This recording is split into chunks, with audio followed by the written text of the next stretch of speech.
I-share ko lang sa inyo yung niluto kong pansit canton gisado. Wala namang may birthday ngayon, naisipan ko lang na magluto ako ng pansit canton. Yung gagamitin natin na pansahog yung squid ball at saka yung kikiam. Bumili ako ng tigi isang pack na 25 pesos bawat isa. Iprito muna natin yung pansahog hanggang sa maging toasted ng kaunti. Hindi ko pala lahat yan niluto, hinati ko lang yan, tapos yung squid ball naman hinati ko lang sa gitna. At na medyo toasted na yung squid ball at kikiam, hinango ko na para makapag-isa naman tayo ng maayos. Ibabalik na lang natin uli yan kapag naluto na rin yung gulay. Tapos igisa na natin yung sibuyas at bawang, lutuin lang natin hanggang lumabas na yung aroma. Kapag okay na, pwede na natin ilagay yung gulay.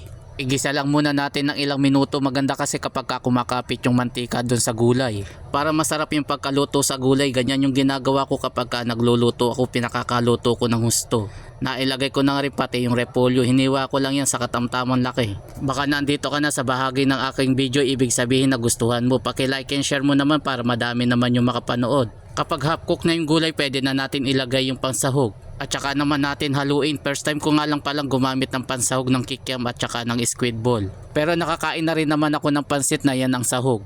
After kumahalo, tsaka naman ako naglagay ng soy sauce, tinansya ko na lang yung paglagay. Tansya-tansya na lang yung ginagawa ko pag naglalagay ako ng pampalasa, tsaka ako na lang i-adjust kapag kulang pa. Naglagay din ako ng oyster sauce para may konting tamis na. Habang nanonood ka, baka pwede mo naman i-comment kung tagasan ka para malaman ko kung saan napapanood yung aking video. Lutuin pa natin ng ilang minuto para maluto naman yung soy sauce at saka yung oyster sauce. Baka hindi ka pa nakapalo sa akin, pakipollow mo na lang ako para updated ka sa mga susunod. Kapag okay na at medyo half cook na yung gulay, pwede na natin hanguin dahil maglalagay naman tayo ng tubig sa kawali. Ganyan kami magluto kapag nagluto kami ng pansit, sineseparate muna namin yung gulay. At saka naman namin ibabalik kapag naluto na yung pansit. Para di lang ma-overcook yung gulay, nilagyan ko lang ng tubig yung kawali, yung sapat lang, tapos tinimplahan ko ng soy sauce at saka powder na paminta. Dinamihan ko yung lagay ko, masarap kasi sa pansit canton o kaya sa bihon yung maraming paminta. After kong haluin, tsaka ko naman tinakpan para pakuluan naman. After ng ilang minuto, tsaka ko naman tinimplahan, nilagyan ko lang ito ng betchin.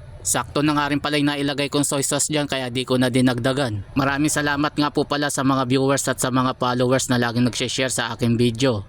After kong haluin, tsaka naman natin ilagay yung canton. Kalahating kilo nga lang pala yung niluto ko para hanggang mamayang gabi hindi na kami bibili ng ulam, kanin na lang. Masarap din yung ganitong luto kapag meron kasamang pansit bihon. Huwag na lang natin pakatagalan ng luto yung pansit para hindi maging malabsa. Nailagay ko na nga rin pala yung gulay, tsaka ko naman hinalo para mag-combine lahat. Hininaan ko na nga rin pala dyan yung apoy para hindi masyadong maluto ng husto. Kung nandito ka pa rin at nanonood, paki-like and share naman para madami naman yung makapanood. Continuous lang tayo sa paghalo para ma-mix natin ng husto at pantay yung lasa. Pinainin ko pa ng kaunti, eto na nga at luto na yung ating pansit canton. Masarap kumain neto lalo na kapag meron kalamansi. Tara mga lods, mga tamo pa, kanyama na talaga ng pansit canton.